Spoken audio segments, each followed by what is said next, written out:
You're watching The Experience, Comic Culture and Sales, streaming live daily to Facebook, YouTube, Twitch, and Twitter.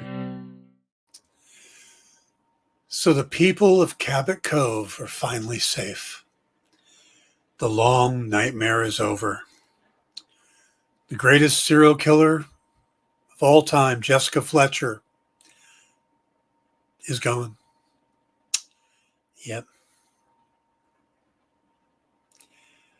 Okay, I know she was a fictional writer that just investigated mysteries, but come on. Everywhere that woman went, someone died. She went on vacation, someone died. She stayed home, someone died. She went to a bake-off and somebody died. That can't be coincidence. That woman had to be killing people and then using it to write her books and make her career. It's the only thing that makes sense. I mean, years and years, that woman, everywhere she went, someone died. 264 episodes. That means 264 people died when this old woman was around. What is the murder rate in Cabot Cove? I mean, that's the important question. I mean, we're talking, compared to like New York, it's not even close. The percentage has to be insane.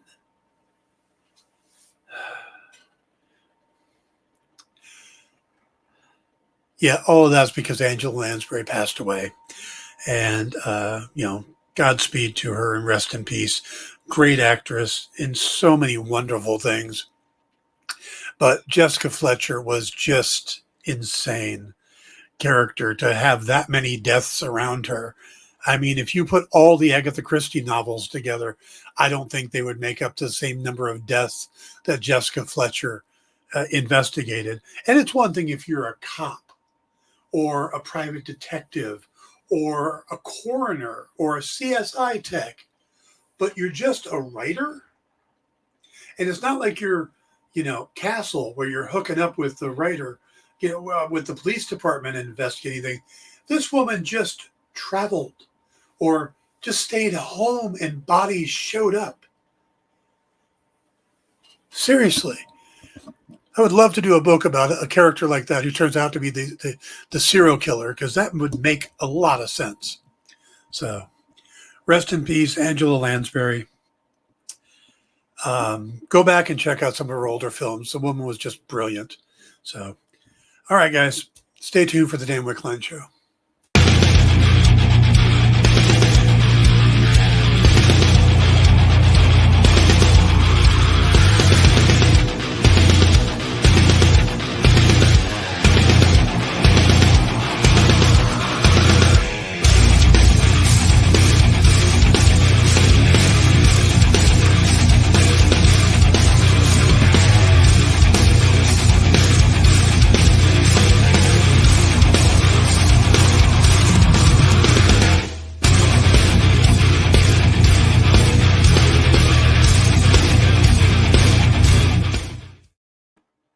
Hey, everybody. Welcome to the Dan Wickline Show here on The Experience.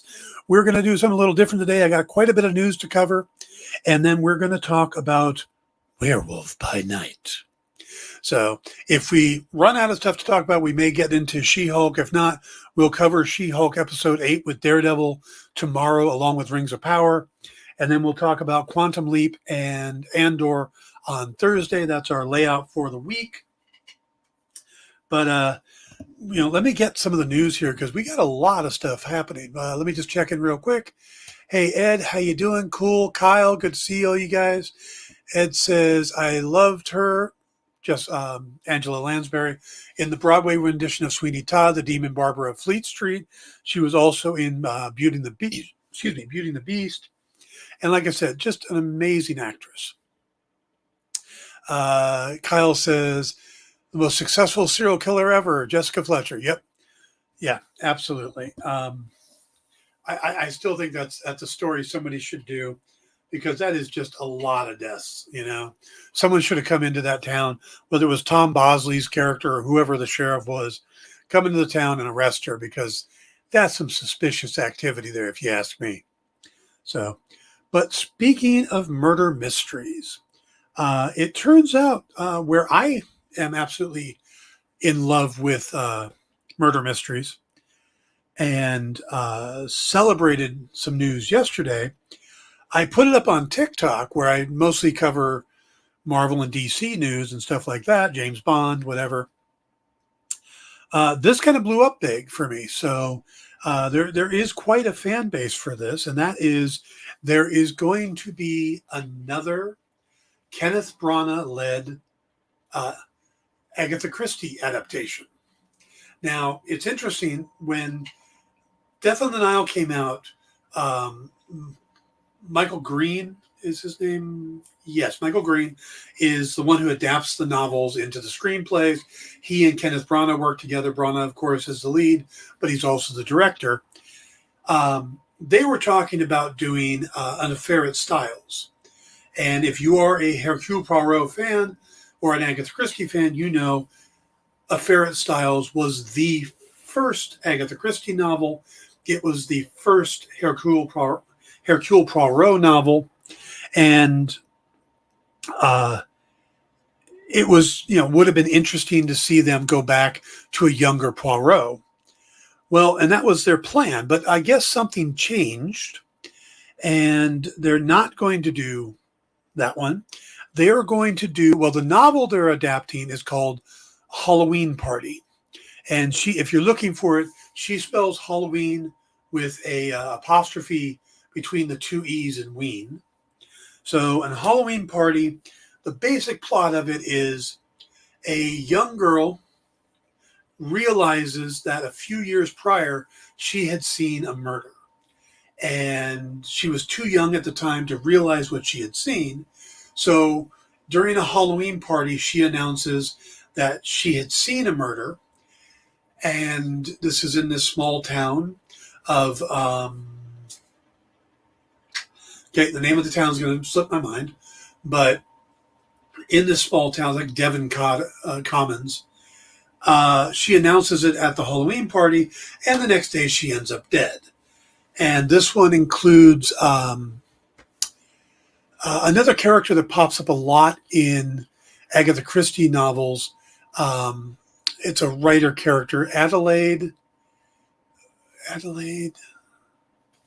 I'm looking for it. I know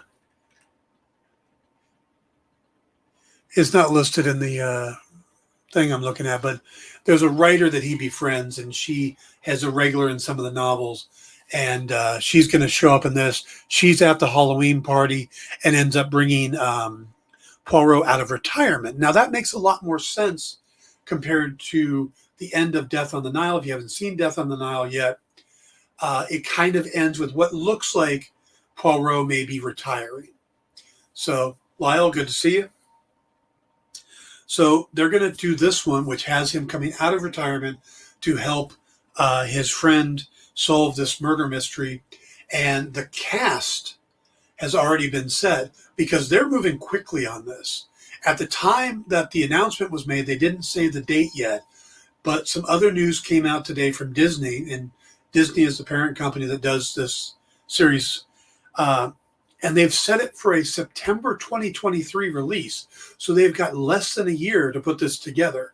So the fact that they announced the cast already is pretty amazing. And the cast is going to be Kyle Allen, Camille Cotton, Jamie Dornan, Tina Fey, who I'm guessing is going to play the Adelaide character, Jude Hill, Ali Khan, Emma Laird, Kelly Riley, Ricardo Scamarico,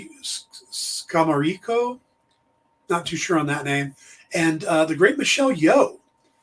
And they're not calling it Halloween Party. They're going to call it A Haunting in Venice. And it's one of the later novels that Agatha Christie wrote. It's going to be, and this is going to be set in post-World War II Venice on All Hallows Eve. And this is a change because the novel is actually set in a small English town. So they're moving it to Venice, I guess, to keep that international theme, the Orient Express and the Death on the Nile. Well, this is going to be A Haunting in Venice. But I am very much looking forward to this. I am a huge fan of what Kenneth Branagh has done with this series. And, I get a lot of people are big fans of the David Suchet interpretation of the character. And don't get me wrong, just at the beginning of this summer, when I was not feeling well, I was sick a lot. Um, I watched all of them. I watched every David Suchet Poirot they're all on YouTube. So I went through all of them, and even saw Halloween Party and all the Death in the Nile, his version of Death in the Nile, his version of Murder on the Orient Express, and David Suchet is brilliant. Absolutely, but there's a bit of modernization with Brana, yet he still keeps it in that feel that you want from an Agatha Christie novel. They bring in these big actors. Death on the Nile was great, and I feel bad that it got kind of a lesser fanfare because of Armie Hammer being in it. And of course, they filmed it and everything before the Armie Hammer scandal broke. So once that came out, they had to kind of tone it down a bit, and they delayed it. So when it finally came out, it wasn't a big promotion. They had toned it down, and that's a shame because it is a good movie. Gal Gadot is great in it. Letitia Wright, just down the line. Russell Brand is really good in it. And of course, Brana is brilliant. And the changes they made in it made a lot of sense, made it feel more insular, made it stronger character piece than took a lot of the coincidences out of it. And I liked that quite a bit. His version of Murder on the Orient Express I thought was brilliant, and just absolutely loved what Brana has done, and excited to get a chance to see another one, and only a year from now. So we're going to get the sequel to Knives Out in November. If you want to see Glass Onion in the theater, it's going to be in for 1 week, and the tickets are on sale now. It's going to be November 23rd through 29th. That's all that's going to be in the theater. And then it's going to be blacked out for about 3 weeks or so, and then it'll be on Netflix. So you can wait till right around Christmas to see it for free, or you could go to the theater. Well, not free, if you have to pay the subscription for Netflix, or you can go to the theater right around Thanksgiving and see it, which I'm probably going to do. So, but yeah, and then the following September, we're going to get a new Poirot mystery. So I'm hoping they keep doing these and just keep cranking them out as long as Kenneth Branagh is interested, because I think it's a great character and a great actor and director all merged together. So, all right, let's go ahead and move on to our second bit of news. And this kind of ties in because Blade, it's kind of a domino thing. Blade has been delayed. It was originally supposed to start production in November with Mahershala Ali and Delroy Lindo, and I mean, they were ready to go. They had Bassam Tariq set up to direct, and he bailed on the project. So they're saying it became a conflict of a schedule conflict. They had to delay it a bit, and that put it into a time where he wasn't available. So now they've pushed the whole thing back they won't be started until 2023, and that moves it from November 3rd. They announced later on what the move is going to be, but they've moved it from November 3rd to, let's see if I got it here.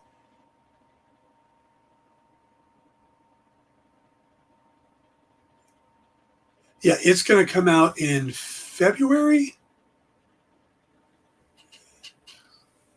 Let's see, Blade. Oh, excuse me. Blade is getting bumped a lot. It's going to go from November 3rd, 2023, which was originally scheduled, all the way to September 6th, 2024. Now, that's interesting because that was the date for Deadpool 3. Well, Deadpool 3 is now going to bump from the 6th of September to November 8th. So that's just a 2-month bump. So that's not too bad. But November 8th was going to be Fantastic Four. That's going to bump to February 14th, which was one of the unannounced movie slots. They had the slot, but they hadn't announced it yet. And then Avengers Secret Wars, which was scheduled for November 7th, 2025, is now going to bump all the way to May 2026.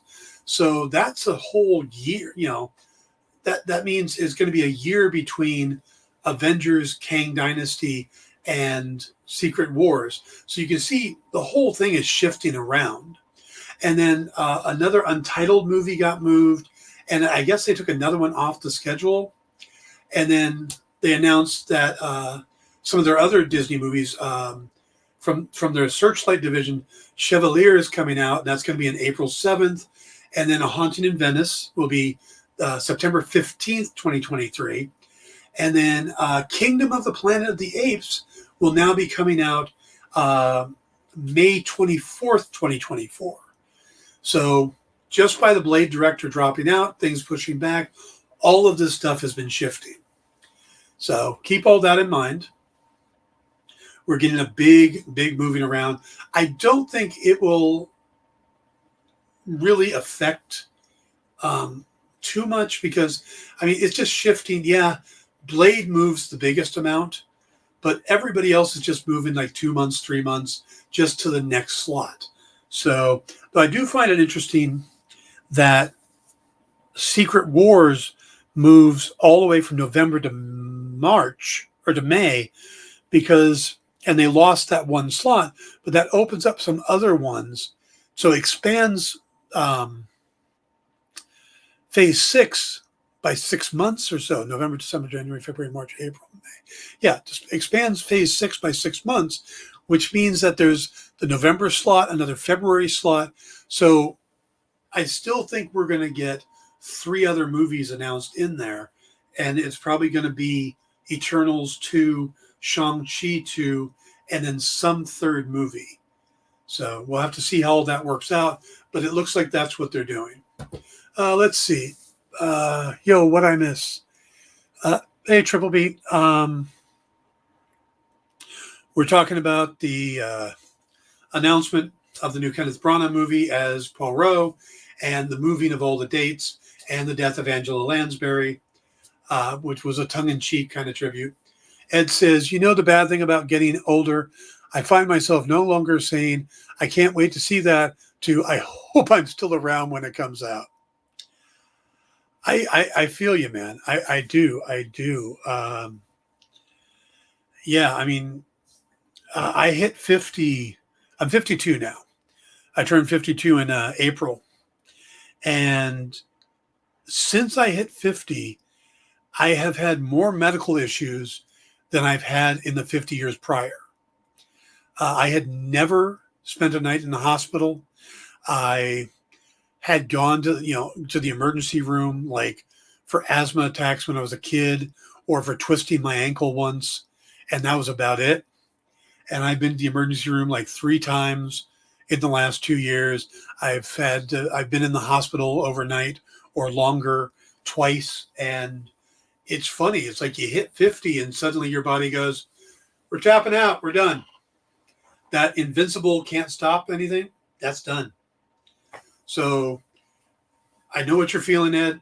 And if you're under 50, Ed, I got some news. It's going to get worse. So hang in there, man. Okay, now Ed just hit 50 a few months ago, and for the same reason, that number bothers me. Jay, you got 10 years left. Yeah, pretty much. Yeah, you got. Don't do too much in your 40s, and your 50s may not be as bad. But if you push yourself in your 40s like you're still in your 30s and your 20s, your 50s are going to suck. Because I always consider myself a tank. I play World of Warcraft as a tank. I play D&D as a tank. I lived my life as a tank. I'm always going to be fine. I'm just going to push on through. And eventually your body just can't deal with it. So if you're 40 right now, start scaling it back a little bit. Drink more water. Take your multivitamins. Maybe watch what you're eating a little bit more. Maybe not go for those off-roading rides, the zip lining. Yep, All warranties expire at the age of 50. Yeah, you know those calls you used to get of, hey, we want to talk to you about your car warranty? They should have been about your body warranty. Yeah, so hang in there, guys. But we're in a great era for entertainment.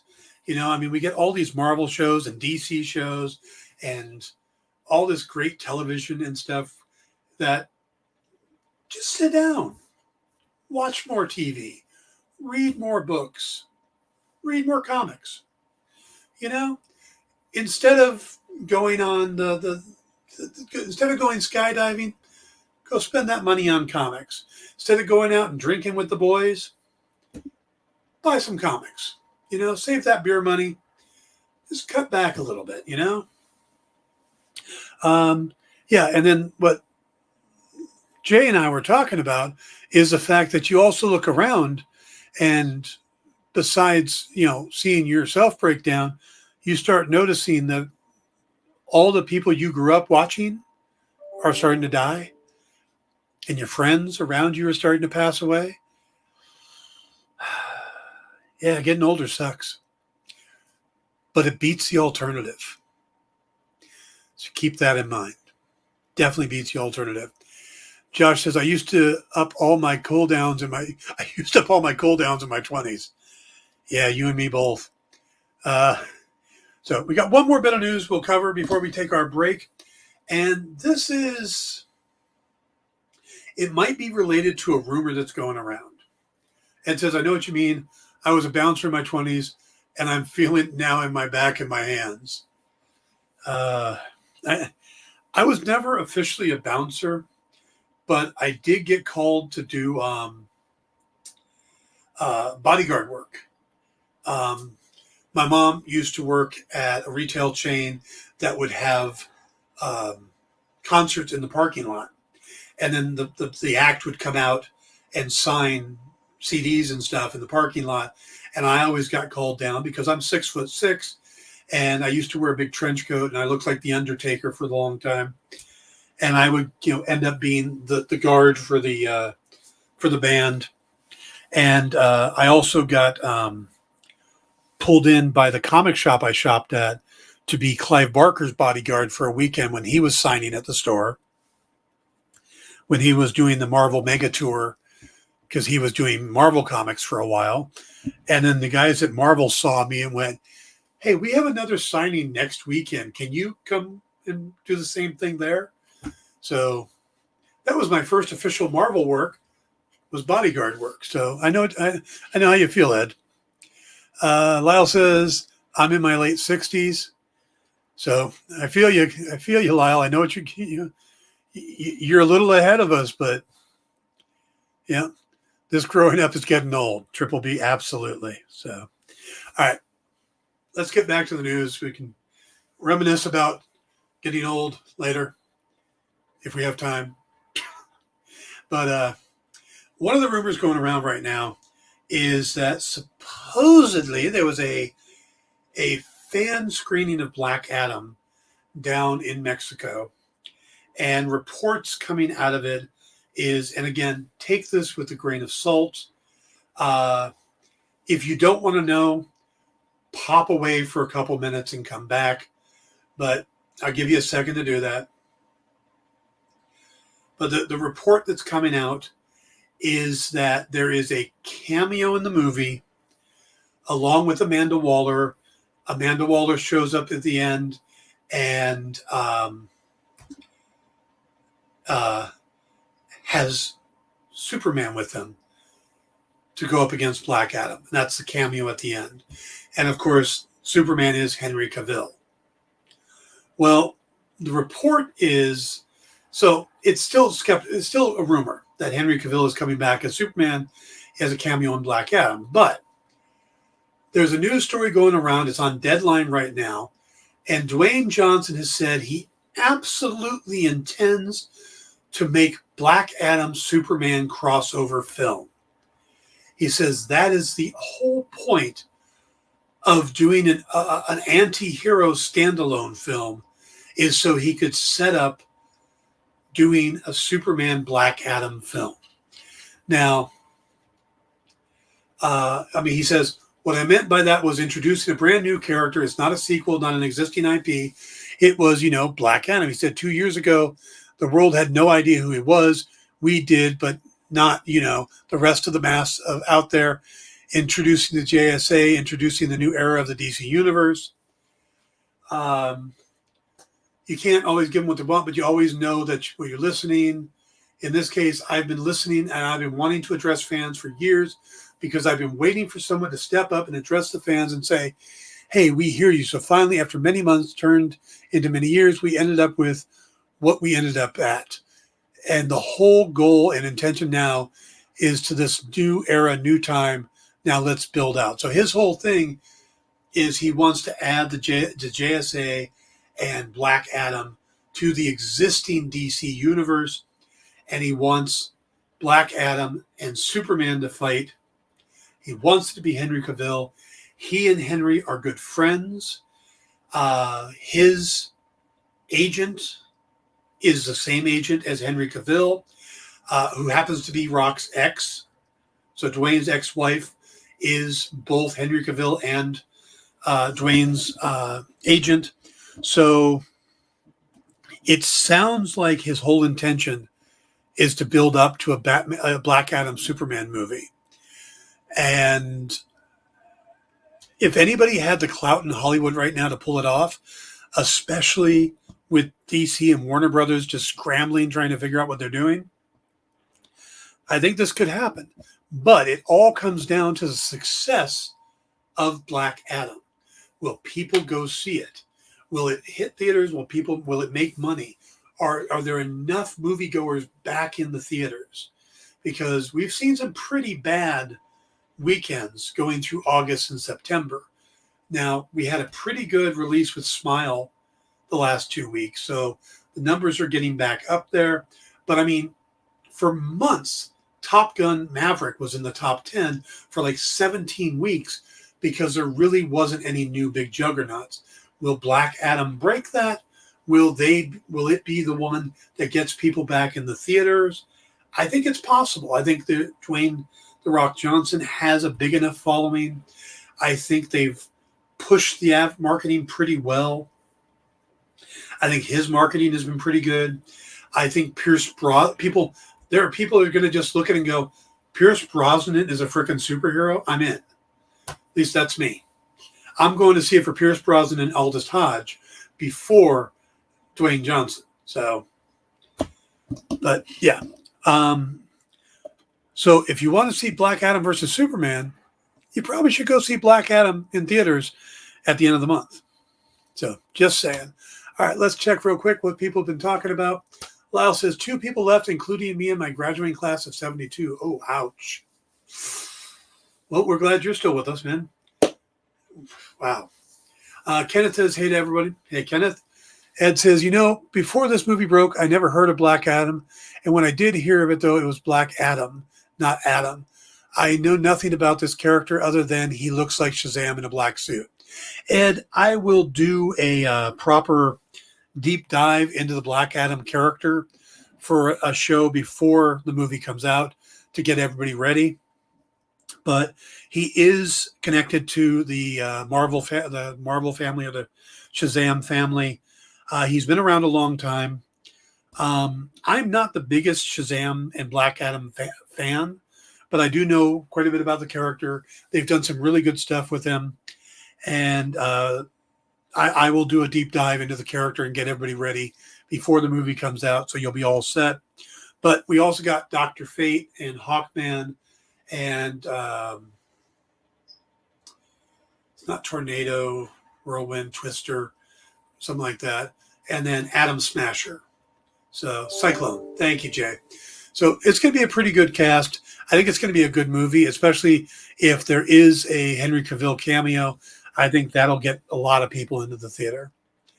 Let's see. Josh says, it's pretty clear he's calling back to his wrestling days. Black Adam is the heel, Soups is the face.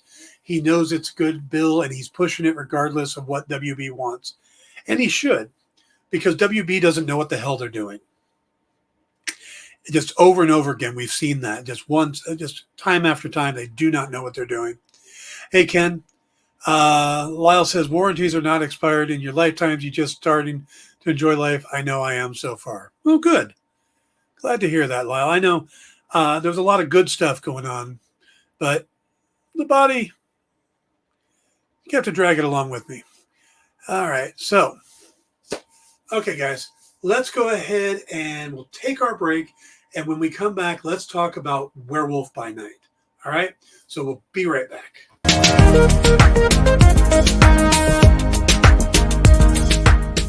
Thanks for tuning into The Experience. Help us out and hit subscribe over on YouTube and click the bell when you do.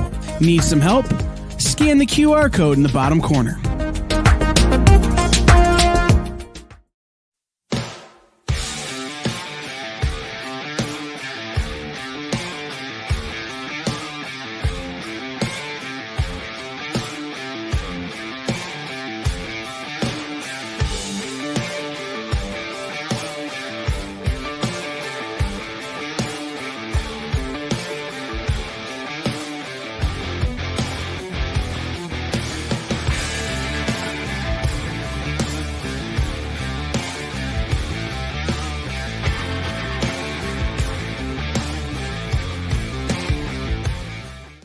Did you know that every Experience show, including some exclusive content, streams on Twitch?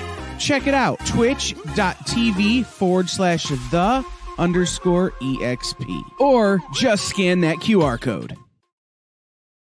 Hello, I am Dirk Manning, the writer of books such as Tales of Mystery, and I am super excited for you. I'm almost jealous because you, my friend, are watching The Experience.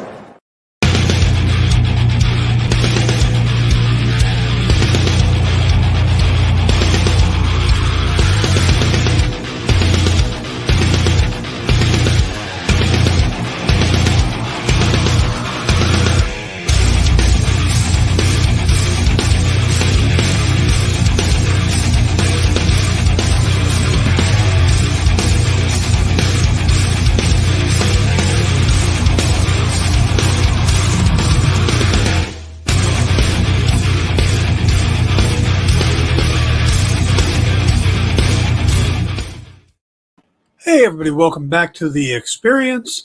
I am, this is the Dan Wickline Show, and of course I am Dan Wickline, because it would be pretty silly to have somebody else sitting here on the Dan Wickline Show, wouldn't it? Be kind of weird. You know, like Kyle. If Kyle was doing the Dan Wickline Show, that'd be a little strange. I mean, he'd probably do a good job. He's moderately entertaining most of the time, but it'd be kind of weird for him to do the Dan Wickline Show. So let's see. Ed says, I already watched Werewolf by Night 3 times. I absolutely love it. And I hope they do more with it in the future. They can't stop at just one Halloween special, I hope. I'm with you. I watched it and I had high hopes for it because everything I had heard about it sounded amazing. The trailer looked awesome. Michael Giancano directing it, who is the composer. So you knew them, award-winning composer directing. And he's done some short stuff before, but this is his first. This actually counts as a film, by the way. So if the Academy wants to give it an award, it's got a possibility. But yeah, I was looking forward to that. I loved how he walked into Kevin Feige and said, this is what I want to do. He didn't fall back on it. They didn't come to him. This was in his wheelhouse. This was exactly what he wanted to do. And he pitched it as an homage to the old Universal monster movies and the Hammer horror films and Grindhouse. And it just nailed it. Now, I think the trailer had a bit more of a Grindhouse feel to it than the actual movie. But I still think both were great. I thought it was a great trailer, but the movie itself was fantastic. I loved how they treated the characters, especially Ted Solis. Man-Thing was just great. Triple B says, just watched it last night, and it left me wanting more. Ed says, it was so cool to see Man-Thing that they used the original Werewolf by Night look instead of the full wolf look like they do now, I wouldn't change anything about it. Agreed. Yeah, I loved. Well, you kind of knew they were going to do that when they said they were doing an homage to the old horror films, because it's the Lon Chaney look. Werewolf by Night always had the Lon Chaney look, and I thought maybe they were going to. There's two Werewolves by Nights in the comics. There's Jack Russell, who has been it since the 60s or 70s when he premiered. I think it was the 70s. And then there's a more recent one who is either Latino or American, Native American in descent. And I thought, well, they're going to go with that because they got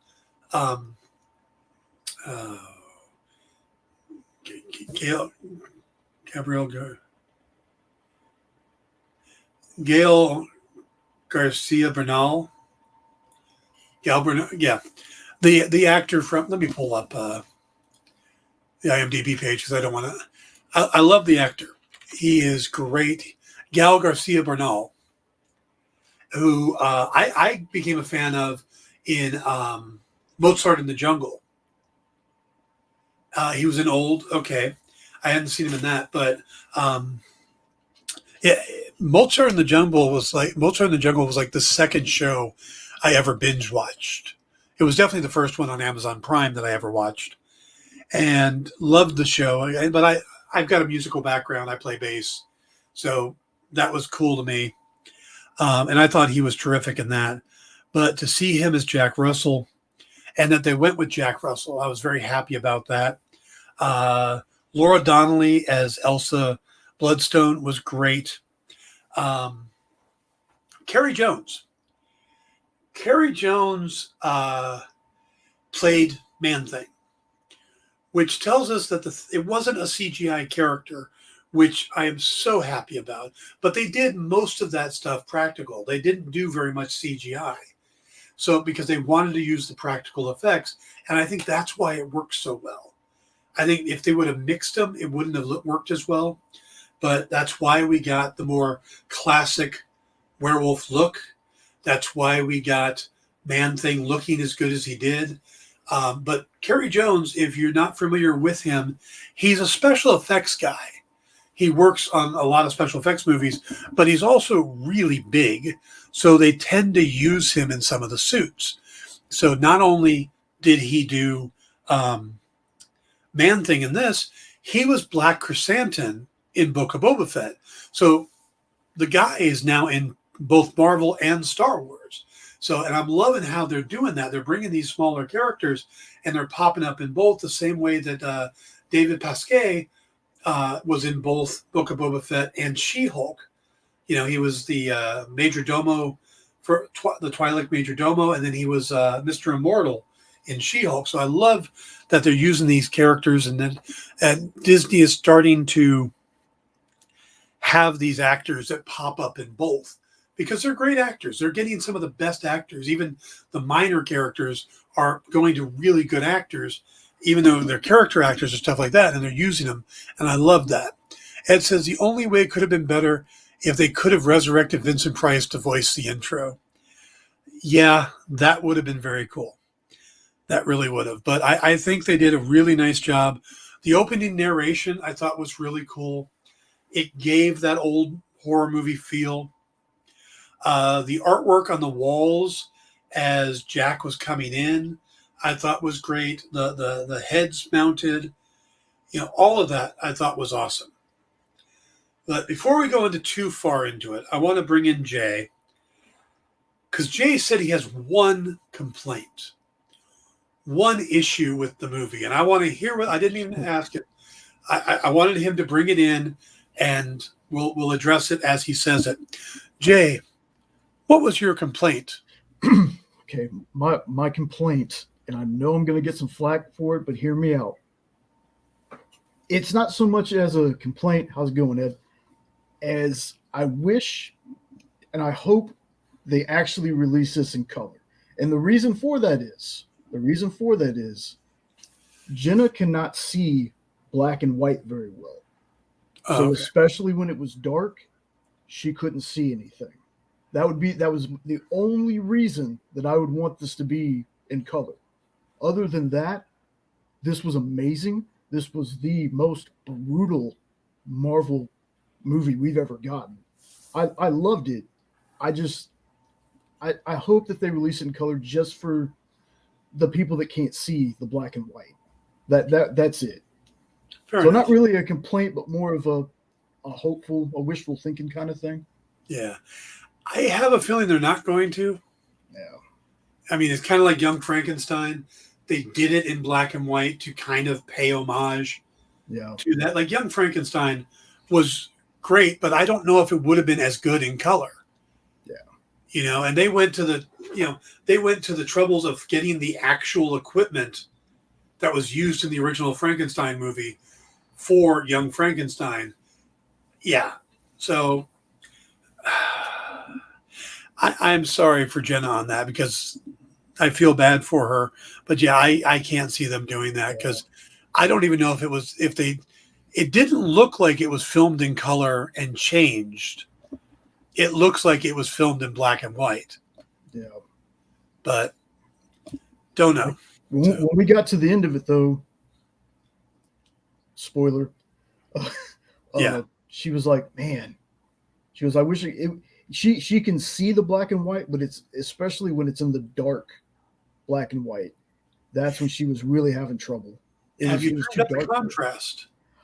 I might try that next time because she listened to it. And I'm going to have to watch it again because I kind of had to do a play-by-play for her. Yeah. But what I watched, though, my goodness, if Blade is anything like this movie, if they can get that director to direct Blade, like there's been talks about.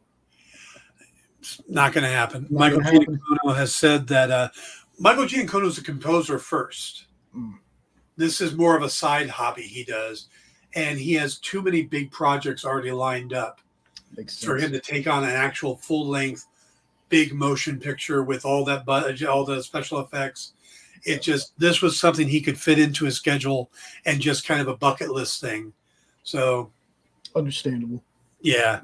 Now, who I'd like to see them get for Blade, and this is off topic, but I'd like to see them go get Jordan Peele. Yeah. Or Del Toro. Guillermo del Toro. Yep. I have a feeling it will be someone up and coming. So, but just throwing that out there that I'm actually surprised they went with Ali instead of getting a younger black actor. Well, I think when Mahershala Ali walks in, knocks on your door and goes, I'd like to play Blade, and he's holding his Oscars, you go, yes, sir. It's kind of like right now Keanu Reeves is telling everybody, I really want to play Ghost Rider. I think you make that happen. Yeah, they're both ageless. Yeah. They are. Yeah. It's just... and the thing with Ghost Rider is you could get Reeves to play Johnny Blaze, get a movie or two out of him, and then you could switch to the younger. You could switch to Danny Vetch or Robbie Reyes easily enough, and recast. But get a couple movies out of Keanu when he's willing to do them. So, but all right, let's get back to talking about Werewolf. So that wasn't a big complaint, Jay. I understand that was a personal thing for your wife, and can't blame you for that. So, but all right, let's see what we missed here. Ed says, hey, Jay, I thought it was interesting how they turned color on at the end. It reminded me of The Wizard of Oz. Not sure why they went to color at that point, but it was cool. My thought on that is that once we got to the Bloodstone, the world changed because the Bloodstone was being used by Ulysses Bloodstone, who I believe actually started off as a caveman. He got it that long ago and has been alive that long. I don't know if that's canon for the MCU, but I think that is in the comics. And then once it passes to his daughter, it being the only color source through the movie, it then shows that it's in the right hands and the world is a better place, at least for monsters and stuff, with the colorization. That's my thought on that. I don't know. That's just an interpretation of it. But since we got her in color and then we got them in color, and I think that's a sign, you know. Plus, I think they wanted to show that, yeah, we are in the modern day. So this Jack Russell and this Man-Thing and this Elsa Bloodstone could easily pop up in today's MCU. So I think they wanted to do that at the end as well. Plus, they do the Somewhere Over the Rainbow song to also add to the whole Wizard of Oz vibe. So it says, I can relate, Jay. I can't read black and white comics because I can't see the pictures and get what's happening. Thankfully, I can watch black and white movies, though. I haven't heard of anybody doing that, but, you know, I know there's certain color blinds and stuff, so that makes sense to me. I know when there was a while there, the NFL was doing these color rush uniforms where they would take one color and do a whole uniform for a football game in that color. And they had one where I think it was the Jets versus, might have been the Bills, or it was a team dressed in all red. So you had all green versus all red. And that is a very popular or very prominent colorblind, a green-red colorblind. So basically what these people saw, anybody who was colorblind, green-red colorblind, is they just saw gray versus gray, you know, or the same color, and it became very difficult. So they had to start planning the color rush uniforms better because of that. So yeah, I understand, and that it does suck. So hopefully they will release a color version. I think anybody who sees it can see black and white will enjoy that more. But for people who can't, I do hope they do release a color version. As for them sticking around, I think it's good that Disney's California Adventure, where they have the Avengers campus, Jack Russell showed up. He's a character right now. Now, he may just be there for October. He may be their Halloween edition. I think Elsa also showed up, but Jack was shown in, and you get a better look at the makeup and stuff for him because they're going to do the character at the California Adventures or the Avengers campus as close to the movie as possible, and you see he looks like he's straight out of the comic. So, hey, Triple B's green-red colorblind too. So, yep, I think it's the most prominent colorblind or type of colorblind.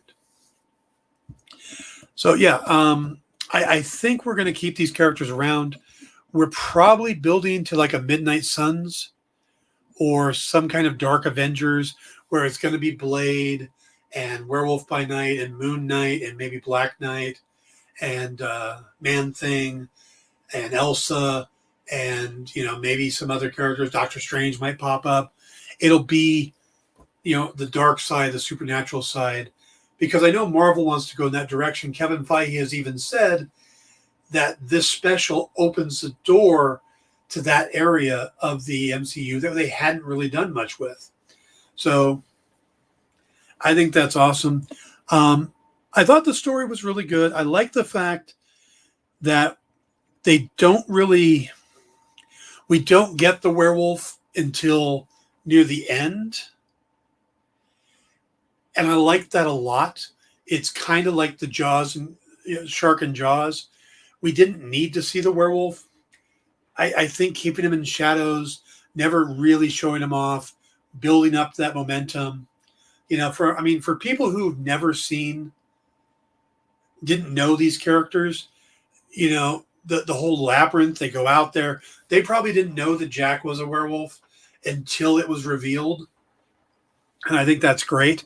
I mean, if you're a comic head or a comic nerd and you know all this stuff, you enjoy it. But I think for the people who don't know these characters, it was a really good introduction to all three of Elsa and to Jack and to Ted.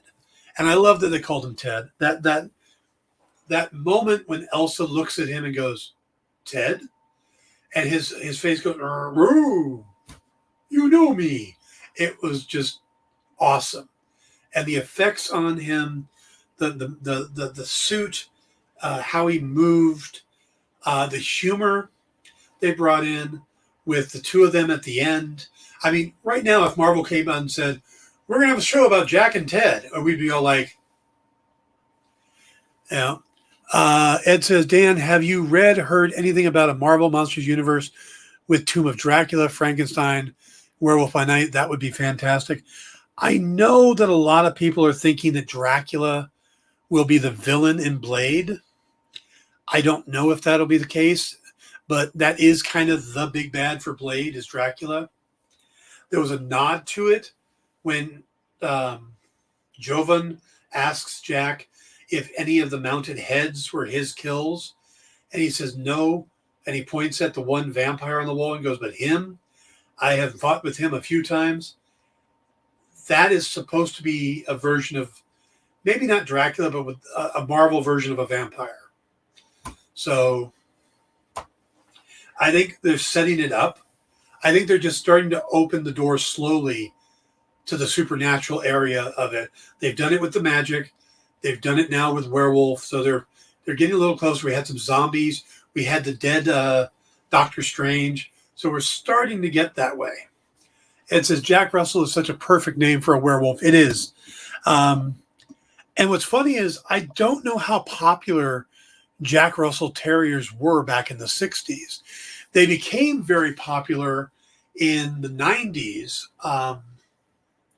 And a lot of it was, strange note here, but a lot of it was because of the show Frasier. You know, the dad had his dog, Eddie. Eddie was a Jack Russell Terrier, and he became really popular. And the Jack Russell Terrier became more and more popular because of the appearance on TV. So I don't know how popular Jack Russell Terriers were in the 60s and 70s when, I don't remember the exact date when Jack first appeared in Marvel Spotlight. I want to say it was late 60s, but it might have been 70s. But yeah, so did they pull that name by accident, or did they know? Either way, it is a perfect name for it. Yeah. Okay. 72. Thank you, Jay. So he came out in 72 and he quickly got his own series. Mike Plug was the artist on it. Ed says, we had a Jack Russell Terrier when I was a kid, and he got so insane and crazy at nighttime, just like a werewolf. Interesting. So, no, I thought that was great. I love the fact that the Bloodstone is what turned him into the werewolf, because I could see him being cautious. I mean, we see that he really wants not to hurt people. He didn't want to hurt Elsa when they were out in the labyrinth. He thought he had 5 days to do this and get to shelter. He takes care not to hurt people. So I find him a fascinating character. But I have one question. I have a plot hole that I'm really curious about that they don't address. And that is, this was a gathering of monster hunters. They all came in with a medallion other than Elsa, but Elsa was a lineage or bloodline, so she had the right to be there. And when Verussa goes around and says the number of kills, she gets to Jack and says over 100 kills. And his response is, give or take. Now, my thought at that point was, did Jack find out about this, track down the hunter, kill him, take his medallion, and take his place? Or is Jack the hunter? Because part of him being the werewolf by night is he would take out other creatures that were hurting people. You know, he kind of became the good cop to the bad monsters. You know, so has Jack killed over 100 people? Was that his own medallion?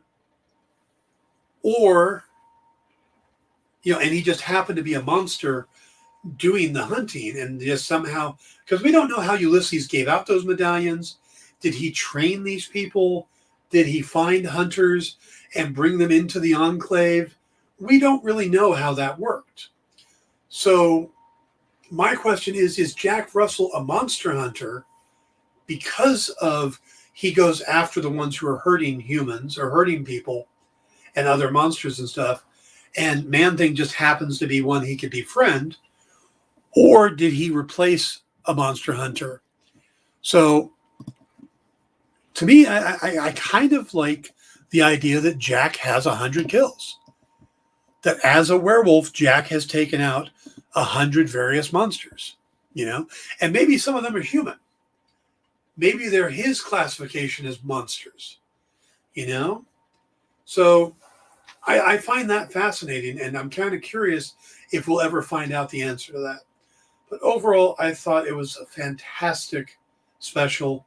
I look forward to them doing more of these because it didn't feel short. It didn't feel like it was an episode of a show and then like that. It felt complete. It really was well done. Ed says, I love that they had scared people burn at the Man-Thing's touch. I was so happy that they included that.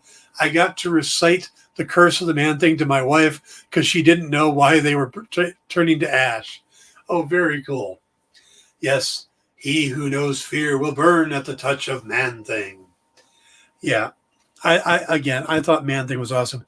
And I loved the little ending with the two of them camping and them taking care of each other, and that Ted has made a cup of coffee for Jack. And then they have the little banter about, what do you mean I saved you or you saved me? I saved you. Yeah. It just was so much fun. And it was brilliantly written, brilliantly filmed, acted. Just probably one of my favorite things from the MCU so far. And I will definitely be watching that at least one or two more times before Halloween. So thumbs up to that. All right, guys, we're going to wrap that up there. Remember to stick around tonight. We have Minute to Skim It with Miss Jen. Kyle and Jay and I will be back for In Stores this week, where we're talking about some of the comics coming up this week. And that's what we got. So stick around for that. Remember to check out membership services. Also, please hit the like and subscribe buttons. I need to get my numbers up, so the more thumbs up we get, more views we get, the better. So please tell your friends about the show. Let's get some more people here. Bigger conversation, be better. Thank you, guys. Have a great night. I'll see you in a couple hours. Good night, everybody. Join the party. Head over to our Linktree to find all the links for everywhere the experience is all the time.